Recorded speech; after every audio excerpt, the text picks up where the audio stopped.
Hello everyone.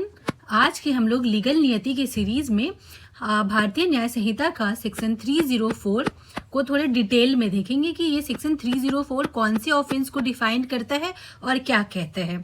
तो ये जो हमारा 304 है ये दो पार्ट में है, 304(1) और 304(2).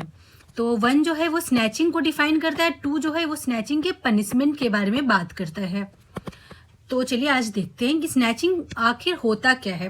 तो अक्सर हम लोगों ने देखा है कि हम लोग फ़ोन हाथ में लिए हुए हैं और रोड पे चल रहे हैं और अचानक से कोई आया, फ़ोन हाथ से छीनकर एक झटके में गायब, या फिर हमारे गले से सोने का चैन एक झटके में छीनकर चला गया, या फिर हमारे हाथ में पर्स है वो लेकर गायब। तो इसी चीज़ को, इसी छीने झपटी को हम लोग स्नैचिंग कहते हैं। तो चलिए ये देखते हैं स्नैचिंग क्या है। तो हम लोग पहले स्नैचिंग को अच्छे से जानने के लिए पहले हम लोगों को इसके हिस्ट्री में जाना पड़ेगा। तो देखते हैं कि स्नैचिंग क्या है। तो ये जो हमारा ओल्ड क्रिमिनल लॉ था, जो हमारा आईपीसी था, इसमें स्नैचिंग का कोई अलग से ऑफेंस नहीं था, ये थेफ्ट के ही अंदर ब्रॉडली डिफाइंड था, जो कि सेक्शन 379 आईपीसी में था। और इसमें स्नैचिंग को एक अलग तरीके से नहीं बोला गया था, इसको जनरल थेफ्ट में और रोबरी में के प्रोविजंस में ही डाल दिया गया था। लेकिन और उसका क्या लूप होल था कि जो थेफ्ट था वो 1 ईयर का पनिशमेंट था, जिसमें जो स्नैचर्स थे उनको जल्दी बेल मिल जाता था, तो वो और भी ज़्यादा क्राइम को बढ़ाए जा रहे थे। लेकिन हमारा ये जो BNS आया, न्यू क्रिमिनल लॉ, ये काफ़ी स्ट्रिक्ट लॉज लेकर आया और ये जो स्नैचिंग को एक अलग ऑफेंस में डाल दिया, जो कि 304 में अब BNS में है। तो चलिए इसको थोड़ा अच्छे से देखते हैं, इसके लीगल डेफिनेशन को देखते हैं कि क्या है।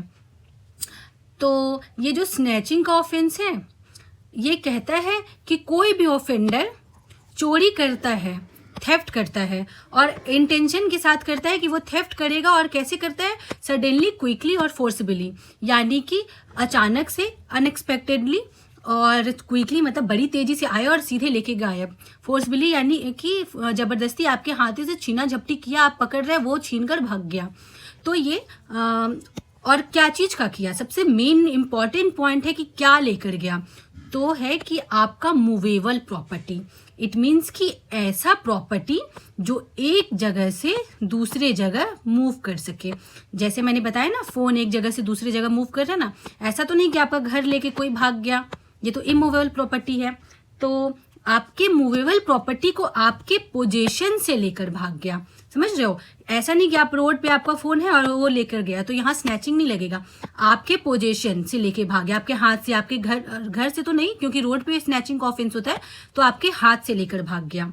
तो इसका इंग्रेडिएंट्स क्या होगा, तो चोरी होगा, और उसमें जो ऑफेंडर होगा यानी कि जो स्नैचर होगा उसका इंटेंशन क्या होगा, तो सडनली, क्विकली या फोर्सबली, यानी कि अचानक से भागा, लेकर भागा, बड़ी जल्दी लेकर भाग गया और जोर जबरदस्ती के साथ लेकर आपका फ़ोन भाग गया। और क्या किया, मूवेबल प्रॉपर्टी लेकर भाग गया और आपके ही पोजीशन से, आपके ही पास से लेकर भाग गया। तो ये कहलाएगा स्नैचिंग का ऑफेंस, ठीक है।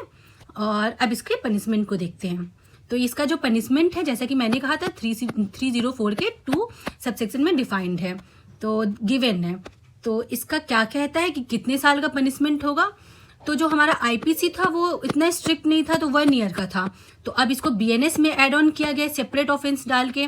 तो इसमें कितना कर किया है, देखो, 3 ईयर प्लस फाइन, यानी कि 3 साल की सजा मिलेगी और फाइन भी, पैसे भी देने होंगे। तो ये कह रहा है ना कि whoever commits snatching shall be punished with the imprisonment of either description। either description क्या मतलब होता है, या तो सिंपल उसको जेल मिलेगा या रिग्रेस जेल मिलेगा। तो सिंपल में तो उसके साथ कोई भी जैसे हार्ड लेबर नहीं करवाया जाएगा, लेकिन रिग्रेस में उसके साथ जो पनिशमेंट, जो ऑफेंडर होगा उसके साथ हार्ड लेबर होगा, करवाया जाएगा। और ये 3 साल का होगा, और जो भी फाइन होगा वो कोर्ट डिसाइड करेगी। यहाँ फाइन का जो अमाउंट है वो डिस्क्राइब नहीं है, court case to case court decide करेगी कि कितना होगा फाइन। तो इसका क्लासिफिकेशन देखते हैं कि स्नैचिंग के जो ये जो ऑफेंस है, इसका किस टाइप का ऑफेंस है, तो किस किस कैटेगरी में इसको रखा गया है। तो सबसे पहले है कि ये कॉग्निजेबल है। ये जो ऑफेंस है स्नैचिंग का, ये कॉग्निजेबल ऑफेंस है। इसका मतलब हुआ कि ये जो पुलिस है आपको विदाउट वारंट के अरेस्ट कर लेगी। ये है नॉन बेलेबल ऑफेंस, दूसरा है। तो इसमें है bail is not a matter of right and is granted at the discretion of the court. मतलब कि वो जो हम लोग देखे ना कि थेफ्ट में 1 ईयर का पनिशमेंट था, स्ट्रिक्ट नहीं था तो बेलेबल था, मतलब कि जब चाहो तो बेल मिल जाएगा, आपका राइट था बेल मांगने का। लेकिन ये स्नैचिंग में bail is not a matter of right, मतलब ये आपका राइट नहीं है, ये कोर्ट के ऊपर डिपेंड करेगा कि आपको बेल देना है या नहीं देना है। तो यहाँ बेल लेना थोड़ा मुश्किल है, तो ये काफ़ी सीरियस हुआ ना। और ये तीसरा है हमारा नॉन कंपाउंडेबल। इट मीन्स कि the case can not be withdrawn by the complainant even if a compromise is reached. मतलब कि एक बार अगर आप स्नैचिंग का ऑफेंस, आपका मान लो फोन चोरी हुआ, मतलब छीना झपटी हुआ, आप पुलिस स्टेशन गए, FIR करवाए, अपना कंप्लेन दर्ज करवाए, रजिस्टर करवाए। उसके बाद क्या हुआ कि वो जो स्नैचर था आपके पास आया, बोला कि सुन भाई एक आपस में कॉम्प्रोमाइज़ करते हैं। तो कैसा कॉम्प्रोमाइज़ करते हैं? तो वो बोला कि भाई ये तू अपना फ़ोन रख ले और ये ले मेरे से 5,000 रुपया ले ले, और भाई मेरे को बकस और मेरे ऊपर केस मत कर। लेकिन कोर्ट बोलता है नो, अगर आप रजिस्टर कर दिए केस तो आप विड्रॉ नहीं करिएगा।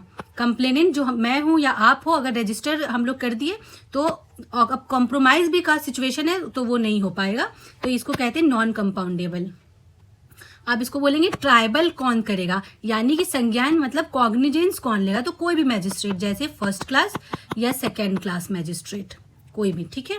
तो ये हम लोग देख ही लिए कि IPC से कैसे BNS में आया, थोड़ा स्ट्रिक्ट बना दिया गया है यहाँ पर। और फिर हम लोग इसको अब ओवरलुक देखते हैं, एक फाइनल कॉन्क्लूजन देखते हैं, ठीक है। तो ये आज हम लोग किस ऑफेंस के बारे में बात किए? तो स्नैचिंग के बारे में बात किए। तो इसका गवर्निंग बॉडी कौन है? तो बार बार मैंने BNS का नाम लिया, तो BNS है इसका गवर्निंग लॉ।